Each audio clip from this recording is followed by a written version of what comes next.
Hello and welcome back to Terrier Nation. I'm your host Lex Gargiulo. And I'm Tyler Davis. On this episode of Terrier Nation, Monet Oda and Belle Fraser break down the men's ice hockey team leading up to the Frozen Four. The softball team is just starting conference play. Allison DeWitt brings us the newest from the BU softball field. Mason Jablonsky and James Ninneman lets us know all about golf. Bobby Serafin and Kyle Finn catch us up on the 7-game winning streak the men's lacrosse team is having. Jessica Lamb covers women's lacrosse, and Brooke Alessi updates us on women's tennis. All this and more tonight on Terrier Nation.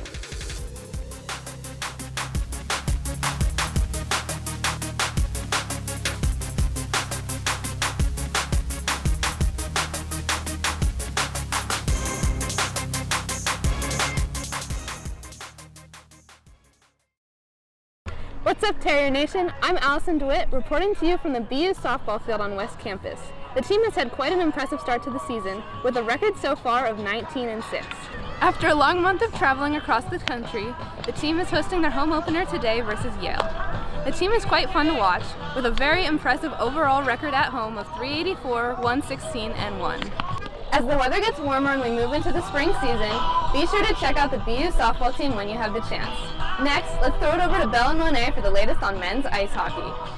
Thanks, Allison. The Terriers are Tampa-bound, following an overtime victory against the Merrimack Warriors in the Hockey East Championship and a clean sweep in the Manchester region against Western Michigan and Cornell. The men's ice hockey team has punched their ticket to the Frozen Four in Tampa Bay.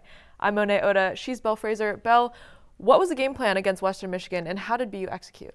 I mean, like you said, they are coming off a huge game against Merrimack, clinching the Hockey East title. And I really think they took their winning formula from that and just elevated it. You know, the Hudsons showed up again in regional. They had the 2 overtime game-winning goals in the Hockey East playoffs. Drew Comesso stood on his head, was completely dialed in. And that stayed true through the tournament, which was great. But they also had guys like Ethan Phillips step up, Jeremy Wilmer. We'll talk about them later. But this was single elimination. Although Hockey East was too, they knew they had the tournament after this, and they really bought in, went in there, and took care of business against one of the best offenses in the country coming into the tournament in Western Michigan. That first line was terrifying. Their numbers, they had top goal scorer in the country and top assists in the country too. So BU knew that was their game plan, you know, to go and shut that line down, and they did. Held them to 2 shots and 1 post heading into the second period.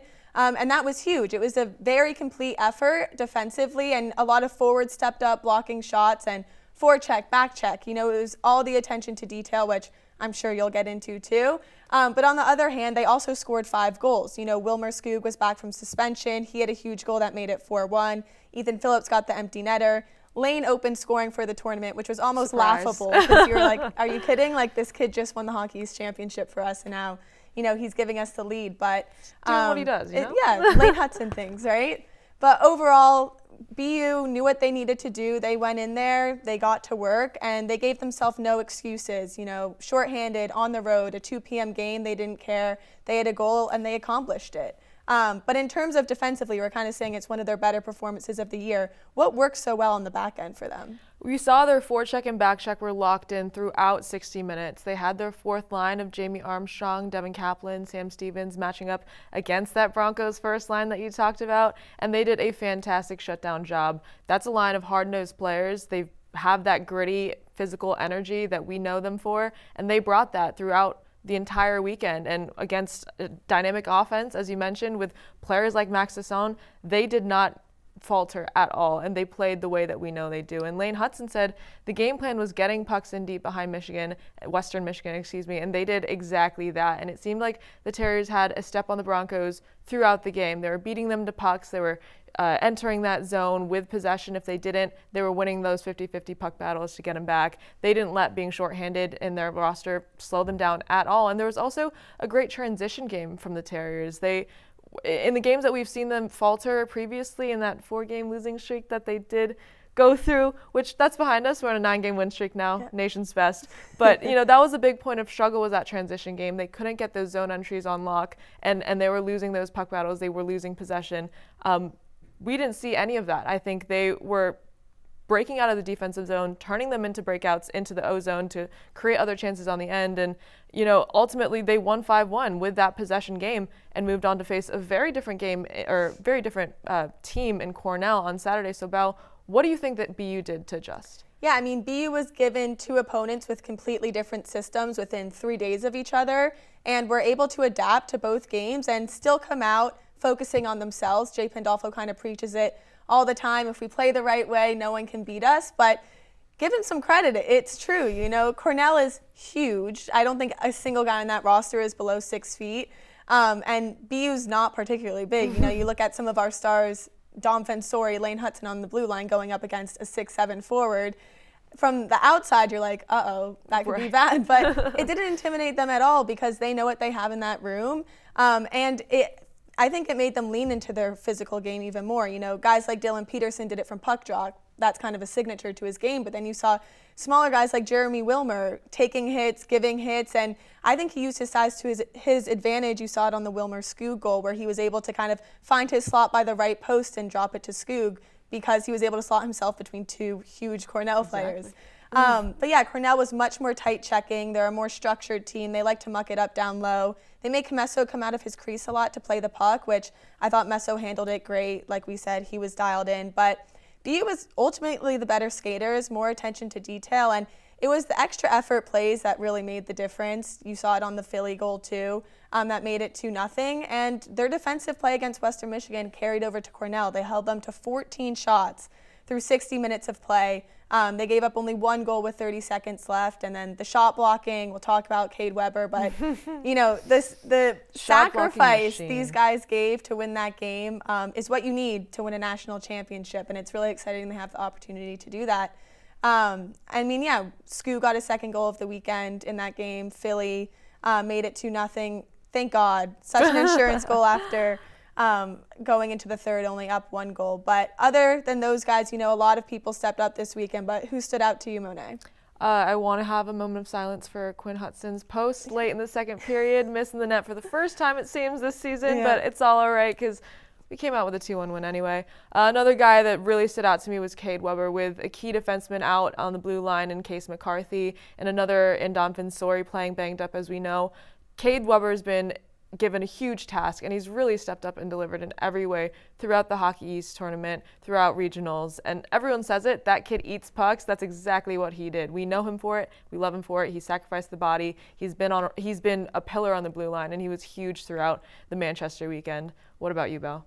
Yeah, just quickly to add on about Cade. You can't say enough about Cade, you can't. Right? And I think he's so quietly consistent that we're not talking about him every week, but it's just because he understands what his role is so well, and he's not trying to be anything he isn't.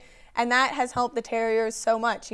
They put him out there with 30 seconds left and a trip to Tampa on the line, and he's going to shut it down, which is exactly what he did. We've talked about it before. He is one of those classically defensive defenders that you don't really see very often, but that every single team needs to win a championship. So hopefully he's carrying ready it through. To do that. Hopefully. I know. And then, offensively, we kind of mentioned it, but Ethan Phillips, what a weekend to step up. The poor kid has been hurt for a majority of his collegiate year, sophomore year, even freshman year. This year, he was out for almost 2.5 months with a lower body injury. He came back in February, but never really found his footing. He was bouncing between the 3rd, 4th line, extra forward going into the Hockey East tournament. But with Nick Sabanet out, he slotted up on the first line. He was the right wing, and boy, did that work. He had 3 points against Western Michigan, 2 assists, and the empty netter goal. And then against Cornell, he had the goal that made it 2-0 on the breakaway. Never gave up on the play, got the rebound, and dumped it in. And post-game, he was kind of just talking about the confidence his teammates and coaching staff have given him through the year when he's refining his game. And if there's a time to, start producing and start helping the team win, it's definitely right now. Now's an understatement. Yeah, exactly. So happy for him, and I think it fires up the guys on the bench to see a guy like Philly finally, making a mark in BU hockey history now, if this ends up being what we hope it is. Fingers crossed. Yep. So now the Terriers will head to Tampa to take on the University of Minnesota on April 6th at 5 p.m. in the national semifinals. We'll turn it over to Jessica with women's lacrosse. Thanks, Belle and Monet. In their latest game, the Terriers lost to Holy Cross 17-13. Of these 13 goals, freshman midfielder Jane Feeney led BU with 4 goals. This is the second time this season she scored at least a hat trick. Senior midfielder and attacker Jennifer Barry is leading the team with 31 points and 15 assists. Senior midfielder Claire Gola is also leading the Terriers with 22 goals. We have been averaging 30 shots per game versus our opponents at 25. The Terriers will be traveling to Pennsylvania to play against Lafayette College. We wish them the best of luck and are looking forward to a win. We'll throw it over to Bobby and Kyle on the men's team.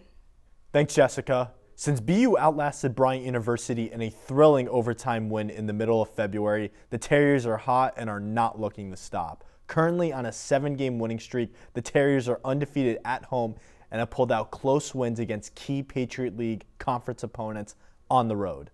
Bobby, how are they having this much success? I mean, Kyle, who knew it would just take beating your alma mater to get the Terriers on this run?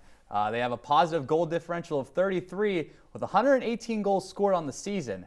They're getting way more shots on net, outshooting their opponents by over 80 total shots. The Terriers have the star power to take over a game with over 1/3 of their goals being unassisted tallies. It also helps when you have over 50% success on your power plays. Despite drawing only 20 penalties on the season, BU has converted 7 of them. The Terriers are also lethal in the face-off circle, with their players combining for nearly a 56% win rate, allowing the team to control possession. BU now 20th in the nation and seem to be hitting their stride at the right time. The Red and White are the nation's 8th leading offense, with emphasis on their impressive depth. Kyle, what are the Terriers that are chipping in to help power this high-octane offense? Well, there's 5 Terriers that have led the way in goal scoring in double digits. Vince Dialto with 26 goals, Tim Elliott with 25 goals, Louis Perfetto with 19, Tommy Bork with 13, and Thomas Niederhaus with 10. The defense has held its own, with Matt Garber making crucial saves when needed. The Terriers men's lacrosse team has 2 more away games against Navy and Yale before coming back home to face Loyola Maryland on Saturday, April 15th. We wish the Terriers men's lacrosse team the best of luck in competition. Now let's throw it over to Brooke on women's tennis.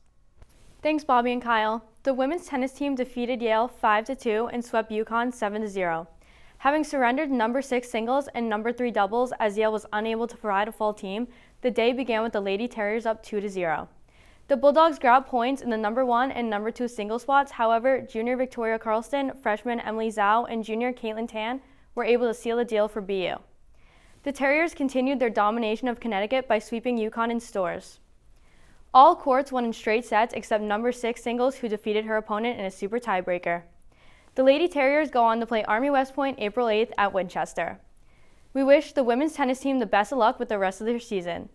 Mason and James will give us the newest on golf. Thanks, Brooke. The Boston University women's golf team has been swinging from tournament to tournament and delivering some high-flying performances. The squad wrapped the month of March placing 7th out of 19 teams at the Kings Mill Intercollegiate Tournament in Williamsburg, Virginia. Earlier in March, the team finished 8th in the River Landing Classic down in Wallace, North Carolina. While the Patriot League Women's Golf Championship is right around the corner, the team is looking to find their groove to claim their 2nd straight Patriot League title. I'm Mason Jablonsky, that's James Ninneman. James, as we close in on that championship tournament, what are you seeing from the Terrier golfers? Well, Mason, first and foremost, I think we have some absolute ballers on the golf squad, that is for sure. First and most importantly, I think, is Christy Chen, who's a sophomore. She was named All-Patriot League 2nd team last year. Since then, she's only gotten better and better, racking up 4 top 20 finishes in tournaments this year, as well as 1 top 5.